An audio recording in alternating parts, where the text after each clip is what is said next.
everyone. It is 7 o'clock here in Canyonland, USA. Hey, Aaron. Mom still has not heard from you. Will you just call her, please? I'll talk to you soon. And this morning, on the boulder, we have a very special guest, Aron Ralston! Oh gosh, it's a real pleasure to be here. Thank you. Aron asked me why I wanted to play this role.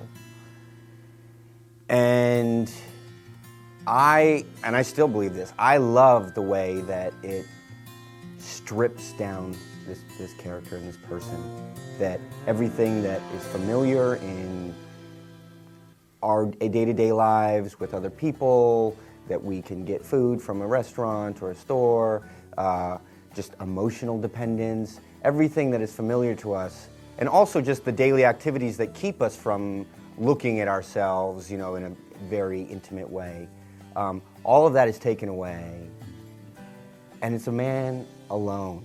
This writing is, I think, like there are other people who are not born writers, that's not their chosen career to begin with, but they're gifted writing by experience, hard experience, and they become a conduit for experience passed on to us all. We didn't want to make it for a horror audience, we didn't want to make it so that it was watchable by everybody. It was obviously going to be something that had to truly reflect his experience, and the key things in it are that it took Aron over 40 minutes, and that it had a degree of pain in it, which was, for a guy anyway, is probably most guys never get near that. And I said in the first meeting, oh, Aron, I love all that, and I also like that you had the strength, that you had the will inside you to get out and to do that.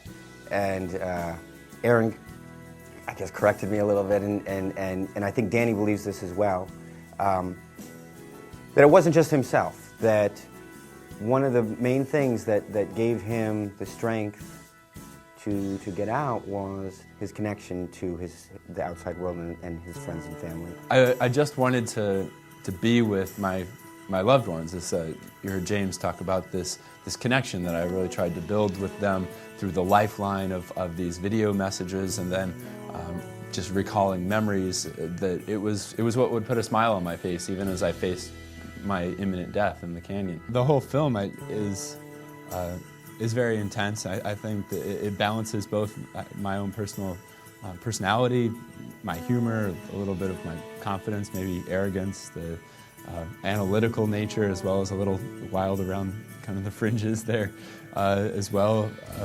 I think James is much more charming in the film than maybe I personally. At least my wife, she's like, I had to make the first move. Why didn't you flirt with me? What I saw on those tapes was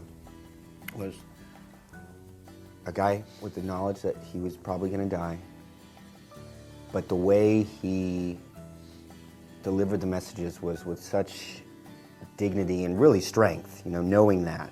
But for me, and I think for a lot of people in the audience at least, that it's the release, it's the liberation. You've gone through the entrapment, you've been there, and you want him to cut his arm off. And you understand why he smiled, as James does. He smiles, which, I mean, I really lobbied for that as during the screenwriting. If there was one thing I cared about, it was that there was this smile, even just for a glimpse, just a glimmer that this is a happy thing. But mostly from not just a will to live, but from this idea of a will to love.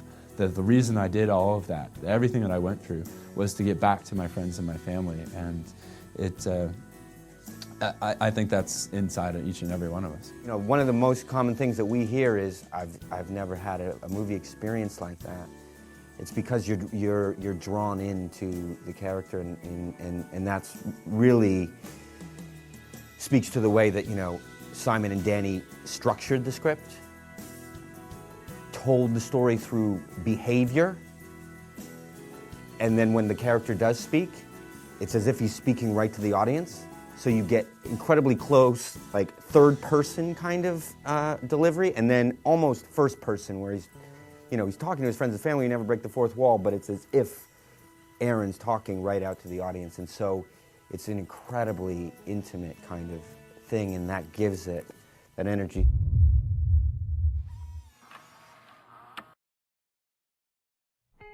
This marks 24 hours of being stuck. I've been chipping away. Want to keep warm than anything. I have about 150 milliliters of water left, which should keep me alive till tomorrow night, if I'm lucky. So that's it. Mom, Dad, I haven't appreciated you as I know that I could. I love you guys, and I'll always be with you.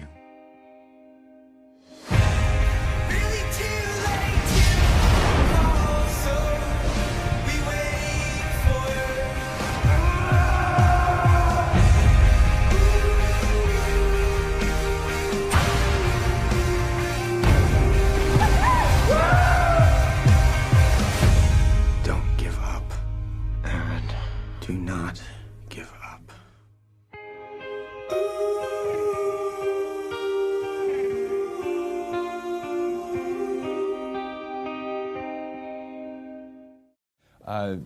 Over in Newark, I got to see a rough cut of the screening of it, and I mean, I was crying from within moments of when the boulder falls on him, and I mean, pretty close to the beginning of the movie, and from that point all the way through. But at the moment of liberation, like, I'm sitting there snacking on my popcorn when everybody else is like gripped in their seats, and I'm like, why am I making so much munching noise here? But I was watching it, thinking like, wow, that's really well done.